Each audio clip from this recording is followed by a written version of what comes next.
You're listening to Rock Addict Radio, and let me see here. Let me see if I can get a hold of Sabrina here. And we're just gonna see if we can call her right now. Let's see. Well, Hello? is this Sabrina?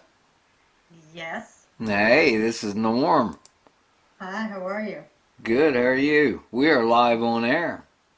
Yeah, I thought so. That's why I was saying hello. How are you? Yeah, I'm good. That's good. So, okay. You are from Canada, right? Yes, I am. It's With very cold down here. Oh, you mean up there? Well, I'm not being graphic, but I'm just meaning like it's cold. There's snow on the ground. It's Oh, snowing. shit. Really? Yeah. Damn. Yeah. Well, that sucks. We ain't had that here yet. Tell me about it.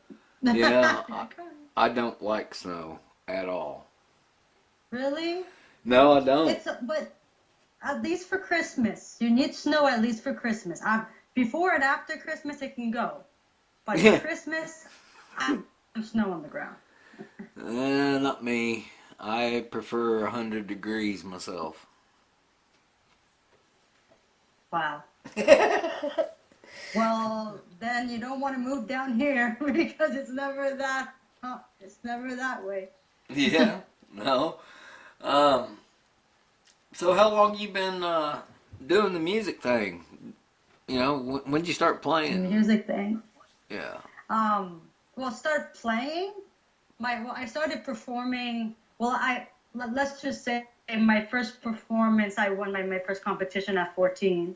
Oh, so wow. then after that, I started to learn the guitar, and that led me at 16. At 18, that's when I really started going out and performing at festivals, and then as I got older, I got into the bars and more places to go. But yeah.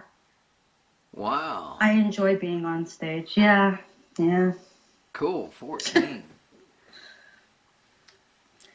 Yeah, I was young back then. We all were at one time. Yeah. What made you pick up the guitar? Oh well, first of all of my like influences, like Bon Jovi plays guitar, Billy Joe from Green Day plays guitar. But before I grabbed the guitar, someone told me. Well, actually, it was my mom's friend told me because I was playing piano first. Yeah. And she said, well, you can't carry the keyboard with you. And actually, I didn't want to play piano because I didn't want to write music for piano. I wanted to do rock. So she said, if you want to play rock, you have to have a guitar. So then what happened, I rented a guitar for 2 weeks and took a class. And then I'm like, you know what? Who cares about renting it? Let's buy the thing. So Yeah. less than a week, I bought a really nice guitar, a blue Yamaha, and I still have it. It's my baby. Cool. And I just couldn't put it down. And then I didn't really have a lot of classes. I probably had maybe a year, and not many classes in the year because I can go online and get the chords. I got the chords in the books. And I play by ear anyway, so it didn't take me long to learn a song. And the thing about me is I don't like theory, so I didn't want to learn all the theory, picking and notes like that. I'm not like a soloist like that do all those riffs and stuff. Right, I just want to strum chords and power chords. That's all I want to do. I just want to be the main guitarist, not the back one doing all the wee stuff. Maybe one day, but I just want to strum and rock out and make it easy for myself, Yeah, and play your own music. And what musicians influenced you? What any like females or males? You mentioned I would Billy have to say Joe. that Green Day. Green Okay, Day I is the was one. I was gonna say, yeah. You're not a Green Day or Billy Joe Armstrong fan, are you? What? I used to have my hair cut as short as him. Right. So yes, Billy's my hero, and I look up to him, and I look up to the whole band, but I look at him as the singer, and I follow his path. Right. I see So, what he does on stage and stuff. Yeah. so nobody could tell that by looking at any of your pictures on Facebook or nothing, right? Well, if they go back a couple of years, they can definitely see a resemblance. Yeah, I saw Actually, that. some people. I saw all the pictures of him too. And then some people said, you look like. Anyway, I don't want to go there. But anyway, but now my hair is longer. But I used to have the spiky hair when I was younger. But now I just wanted to spike my hair. Okay. Yeah, that's cool. And then it started causing me problems, and then bugs would come all over me because of the smell, and then all the Oh my bees God. and stuff. I'm like, great, perfect style brings all the bugs to you, all right? Is that what No, attracted? but it took me a long time to fix it because every time my hair would grow, I had to cut it instantly so it stayed short. Right. Because my hair grows fast. Yeah. Yeah. Is that what attracted the squirrels? I wasn't even feeding them back then. I started 3 years ago. What the hell? You think a spiky hair will attract a fluffy puffball? They're fluffy. I wonder who gives them a haircut, Sometimes I wonder. I wonder if they even lose hair for us. Those are some pretty cool videos, man. Y'all listening, you need to go check out them videos of her feeding the squirrels, man. Yeah, it's pretty cool. Oh my God. My Instagram is full of it. Yeah. I swear they're gonna be like the famous squirrels in my yard, Like, you wanna come? Do you wanna see some squirrels? Go to Sabrina's zoo, like. What was that I'm one? serious. I have groundhogs sometimes, raccoons, rabbits. A cat likes to wander in sometimes. 4 chipmunks, 10 to 15 squirrels. Damn. I got a friggin' zoo in the back. Soon a friggin' lion is gonna jump in. Lion will jump in and eat all them little would love things. that. I actually went to Tanzania and I was close to a lion, which was cool, but they're beautiful though. They're very beautiful, but they're not allowed in my yard. They're gonna eat everybody there. Yeah. They're gonna eat all the little animals. Yeah. So what was that one that you told me his name was that you named him the black one, I think? Blackie. Oh, Blackie. Yeah. Yeah, he was my first squirrel that came up to me. One day I go out there and I see the squirrel coming up to me, sitting on the side of my screen room door. I'm like, hey, what should I call you? You're black? Let's call you Blackie. And it's funny. Sometimes I call him and he actually comes. I don't know if it's just my voice or just the vibration or something, because they know my voice. Wow, that's too cool. Yeah, they are smart. Yes, they are. People might think they're not, but they definitely can wreck your house if you're mean to them. That's definite. Oh yeah, they remember. I've heard stories where people have been rude and stuff, and they have destroyed their house. Yeah, here in West Virginia. You don't be mean to animals, because sometimes they will come after you. Oh yes. Here in West Virginia and back in Oklahoma, we refer to them as nature's soccer ball, because What? whenever you're driving down the road and they run out in the road and then they want to go back and then they want to go back to the other side and then back and forth. By the time you get up there, you think they're on the side of the road, but I've seen a bunch of them hit the side of a tire or a car and bounce off. Oh, you mean the squirrels? Yeah. People should know how to drive. Well, I know, but sometimes in No, but I'm serious. Like in my neighborhood, I've seen a lot of squirrels being hit. First of all, you have to drive a certain speed because there's lots of kids and people coming off from school and stuff. Yeah. Like, come on, you can. I have seen a cat come in front of me while driving, a chipmunk, a rabbit, a squirrel.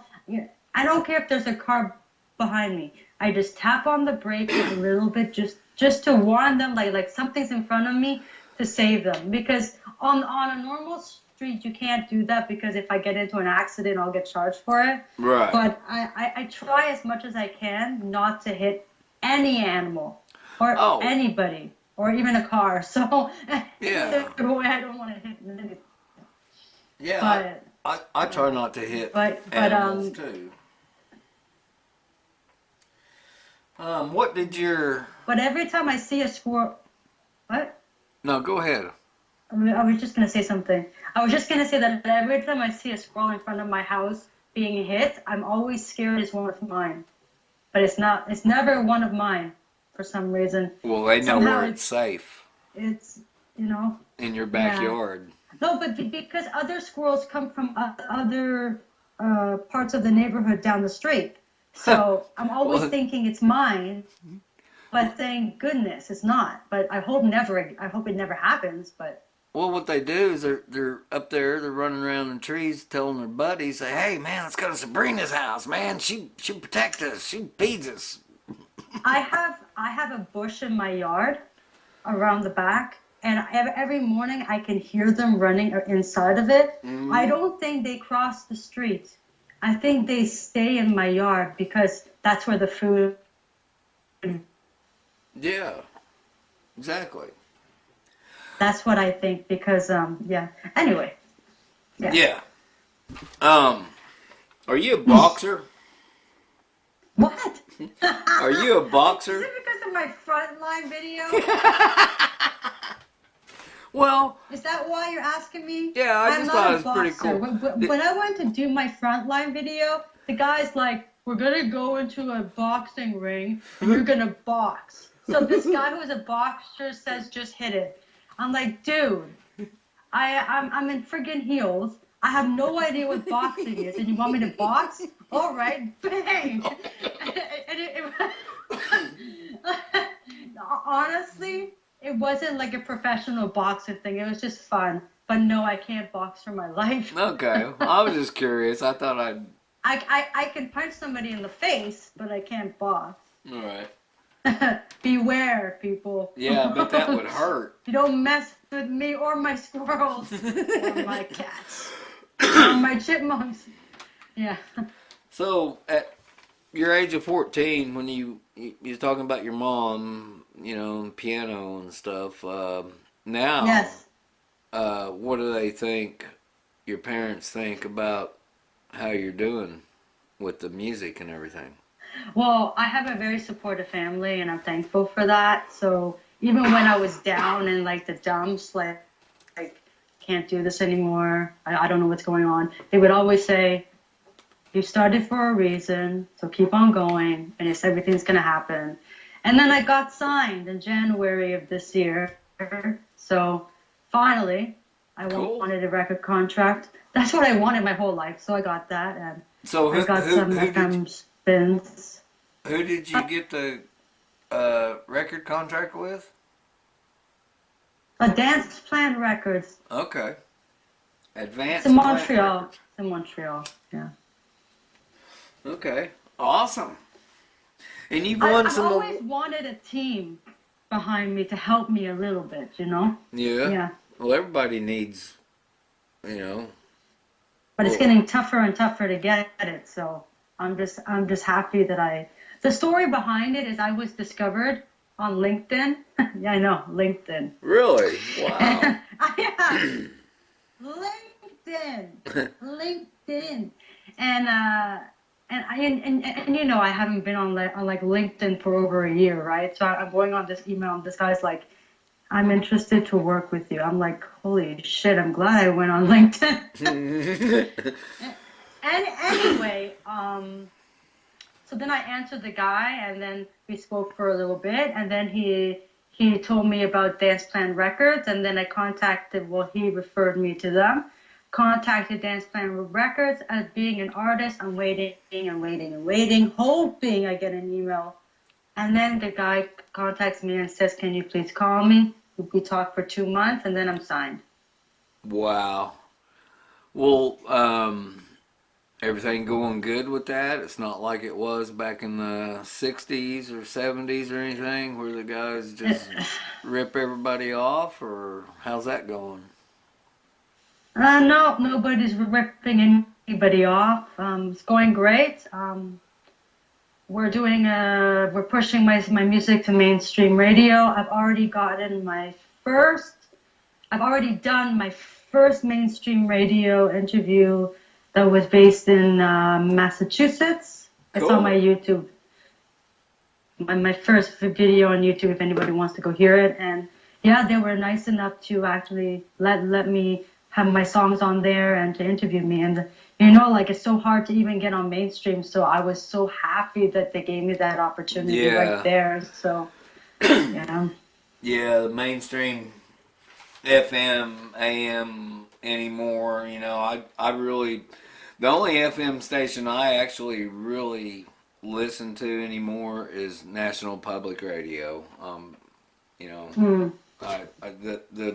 The songs they play on the local FM radio stations, rock stations, country stations, whatever around here, they repeat the same songs every 3 to 4 hours. That's commercial music for you. Yeah, and it sucks. I hate it. I'm sorry, but I hate it. But hopefully this and all the other interviews you've been getting, because you've been doing a lot of interviews, I've noticed. A bunch. Yeah. I stay busy. Uh-huh. I'm trying to get my music out. So you're doing a pretty damn good. You gotta keep going. You're doing a pretty damn good job about it. Thank you. How does your songwriting process go? Is it based on actual events in your life, or if you're sitting on a bench somewhere feeding your squirrels, do you see somebody or something happen and you think about it for a while, or what? How does that work? I write about things that I've gone through or what people have gone through. So basically, if you hear a song, it's most likely something I've been through. But sometimes I write a song because I feel like it would be interesting to write about. But most of the time, I can relate to it, or hopefully others can too, to know that they're not alone in that situation. So, yeah. I write from the heart, and I feel that if I can relate to the song, it's much better for me to perform it, because I believe in what I'm saying, Right. So I can express it better. But if I'm given a song or I write a song that I don't feel connects to me, I cannot perform it. I have to feel it or like it in some way to put it out there. Right.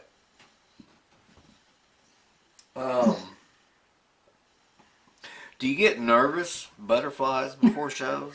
Do I get nervous? Of course, everybody. It's not nervousness; it's anxiousness. Right. And I just want to go on stage. I just want to go. Come on, hurry! And I hate waiting. Oh, so yeah. The first song is like the first verse and chorus of the first song I perform is like I'm warming up. That's why I start with a song that I am so comfortable with. Which would like be? I really, I have what no song? idea. You don't know whichever song I feel like playing that day. Okay, let's just say One Chance of my song I would start it with probably. And then about a couple sentences in or whatever, that's when my body's like, okay, you're comfortable, go. Okay. It depends. And you have to realize it also depends on my day. What Okay. time it is, if I had a good day or a bad day, how Yeah. I'm feeling, or if I feel a bit sick that day and I have to prepare. It really depends. But most of the time, I'm very anxious. Like, I just want to get on that stage, and never Yeah. get off. It's Okay. so funny because once I performed at the Tulip Festival in Ottawa, and I was finishing my set, and somebody said, "Can you sing another song?" In the audience, and I'm like, it's my time is up, and the sound guy is like, "You gotta get off the stage." I'm like, "Sorry, dude, I can't do an encore." But it sucks because I always love to do encores. You gotta get It's off the weird. stage. They let me before, but that day everything was so tight, tight, tight. Right. Yeah. Have you seen oh, wait a minute. How is your normal day? My normal day. Yeah. I mean, what you wake up, yeah. I get up, eat, go outside, and I'm still feeding the squirrels in the winter, by the way. I go out with my boots, maybe fall on my butt a few times while I'm going to the plate, And then these squirrels are running around going, "Yay, wiggle, wiggle, wiggle, wiggle." And they're Sabrina's waiting. here, yay! I wish they would talk to me because squirrels make sounds, but they Uh-huh. only use them for defense or to warn the other squirrel, so they don't Yes. really do it to me. But Grayster did it to me once, I think because I was joking with him not to Who? give him the peanut. Who? My gray squirrel, Grayster, Grayster. he made the sound to Uh-huh. me, and I think he did it because I was playing with him with the peanut and I wasn't giving it to him, so he made the sound, and then I caught it on camera. I'm like, "You made the sound!" But he might have bit you too. Because you was No, he had teasing never him. bit me. Well, you was teasing him though. No, you don't know No. the sound, do you? It's very, very cute. Well, I've heard them in the trees out None here. of my squirrels have bit me or scratched me or did anything. And just so people know, squirrels do not carry rabies.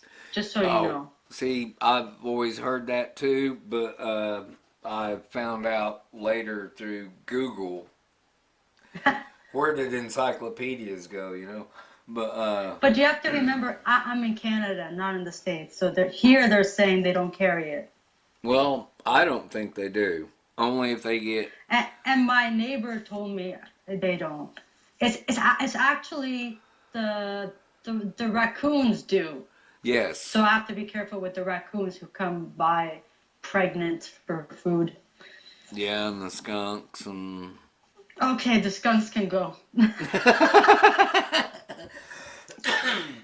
Wouldn't it be funny that somebody makes a mistake with a skunk thinking it's a cat? Because somebody told me a story that they have a cat, black and white, and they saw a skunk and they thought it was their cat.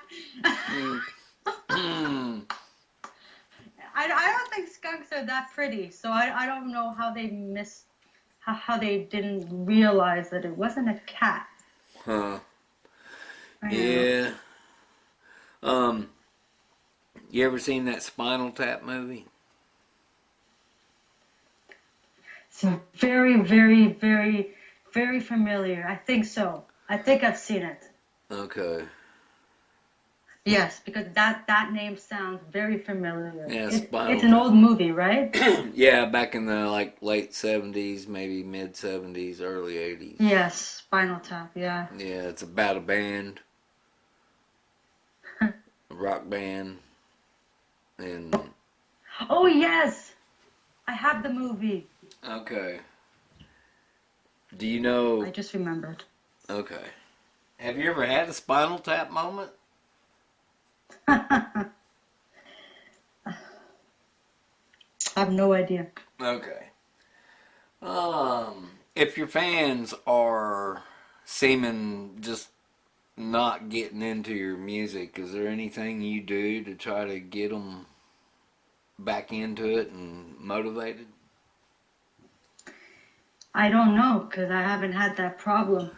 That's very good then. Very Honestly, good. I have tried different stuff, and everybody who has been following me seems to like it. And I just hope that if I ever decide to do a side project or do a different stuff for any reason, I hope they like the change in the project, because artists need to grow. So, Yes. like, I'm gonna stay rock, but if I ever do something different, I just hope they understand I'm just putting a little bit of a different touch to something to try it and to see what happens. Because I am thinking of doing something different, but not as in my genre, but like a side project.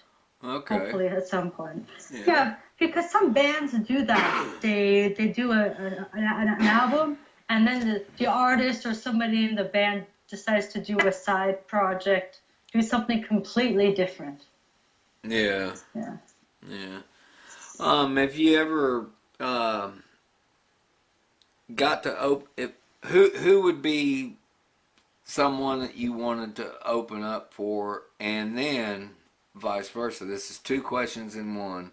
Who would you want to open up for you? Green Day, Green Day.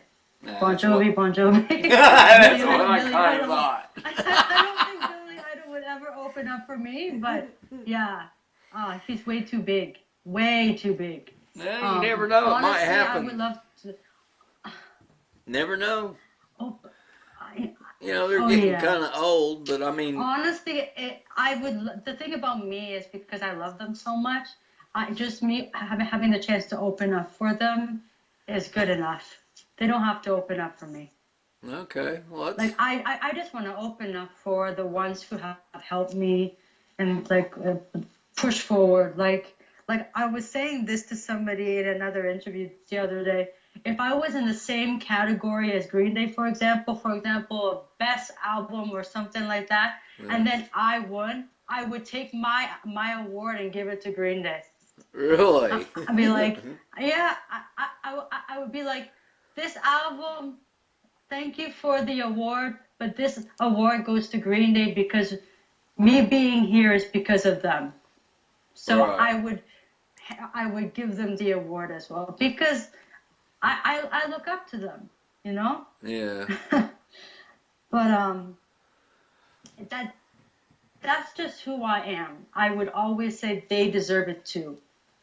And I'm not in this business to compete with anybody. I'm here to thank people who have helped me along the way, pretty much. Because this whole business is competition, and trying to compete with people is not going to get you anywhere, honestly. Right. Unless you're so big, it won't get you anywhere. Right. I agree. Yeah.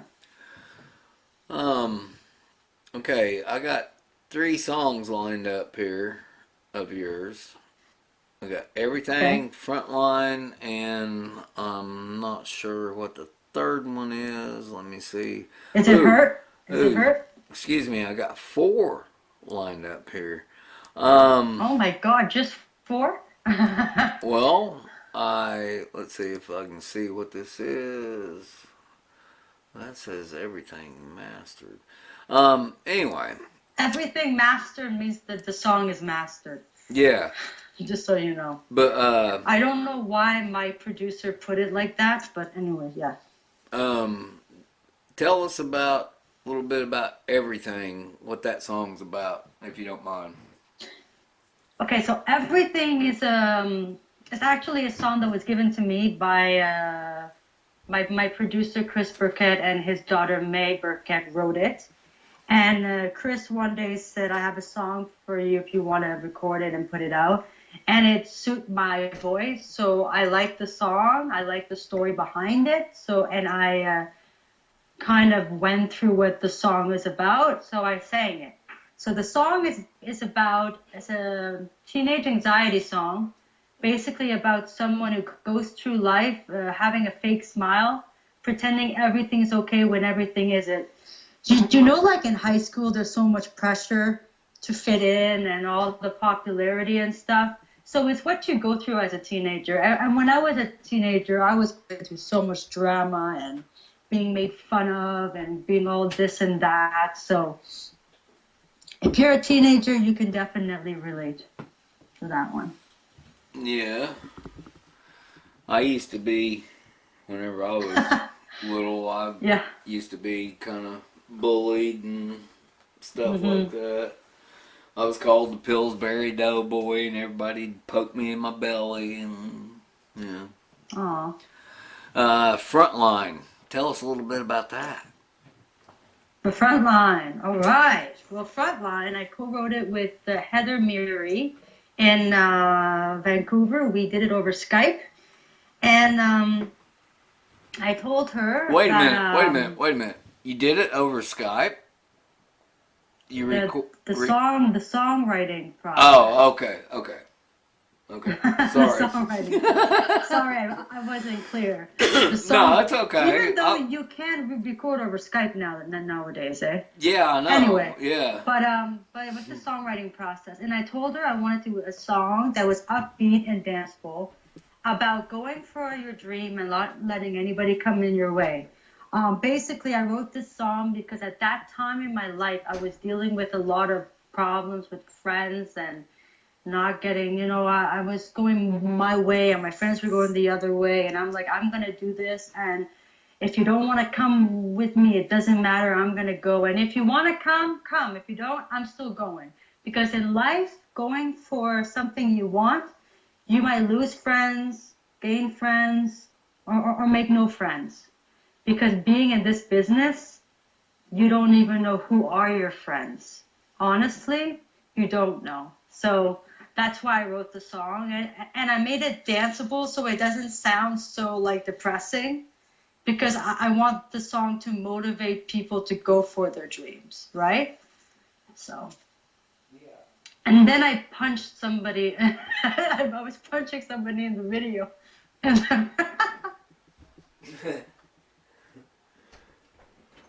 Yeah. Oh. Okay.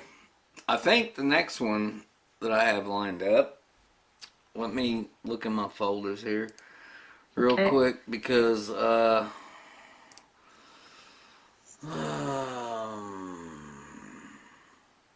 maybe it's Kiss is a Killer. You think so? I believe so, yes. Okay, so you want me to explain that one too?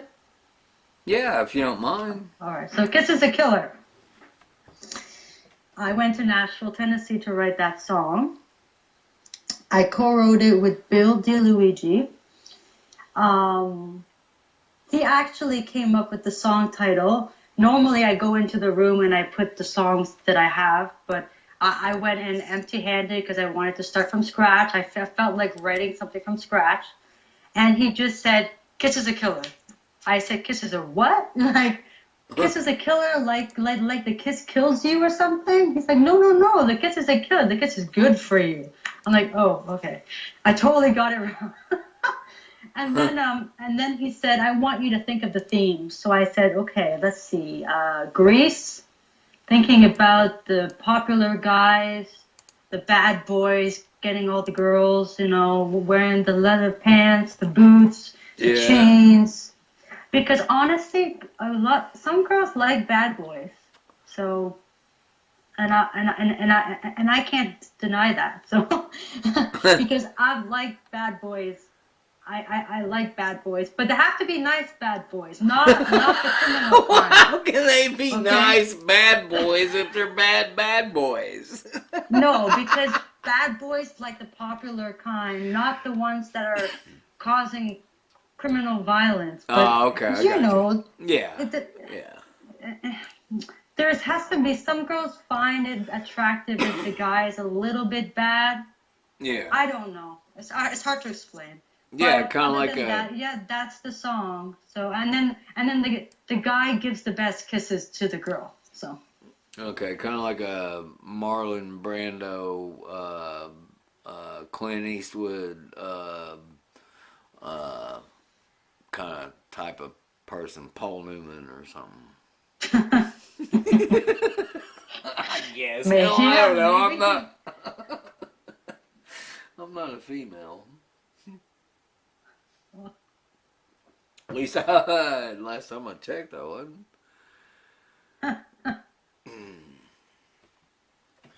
Okay. So, where can everybody get your music and buy it? Okay, so they can go to my website, sabrinafallah.com, Fallah. On the right-hand side on my website at the top, they can go to my YouTube, Instagram, Twitter, Facebook. I have Snapchat and TikTok. I just got on TikTok. That's Sabrina_Fallah. And yeah, follow me. I follow back. I'm on iTunes, Amazon, Spotify, Rhapsody, everything. I'm all the digital stores.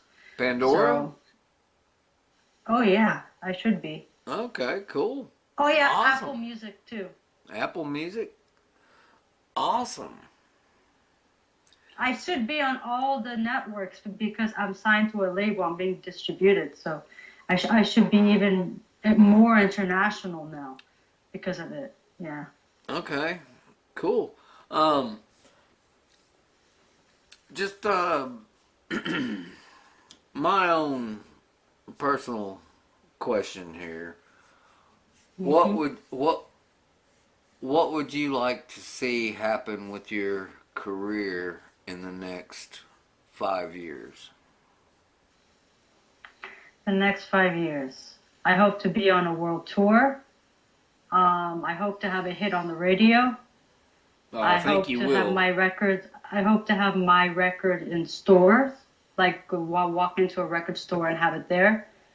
And I hope to be a bit more known in the world. I think a bit more known. I think you're so on I can your go way. out, you know. So you can go out and what? Well, actually, I do get spotted outside, so, but not like a lot. But I just want to be known. I just want to be known, and I want people to come up to me and be like, "I like your music," or "How are you?" Or I just want to, you know, I just want my music more out there. I want people to know who I am, you know? Yeah. Yeah. Well, we're going to try our best to do that here at Rock Addict Radio. Yeah. And all the other stations out there. Man, I've seen... Yeah, and I appreciate everybody that lets me have an interview or plays my music because it's all the support I can get is great from anybody. It all helps. And anybody who's listening, who is in music, anywhere you can have your music placed, it helps. It helps you because sometimes you never know who is listening at that time on that station. So that's right. It doesn't matter how big or small the station is. Anybody can be listening. That's anybody. Right. So grab it when you have it. Yeah. Ooh, that rhymed. I like that. I know, eh? I know. I just noticed that. Yeah.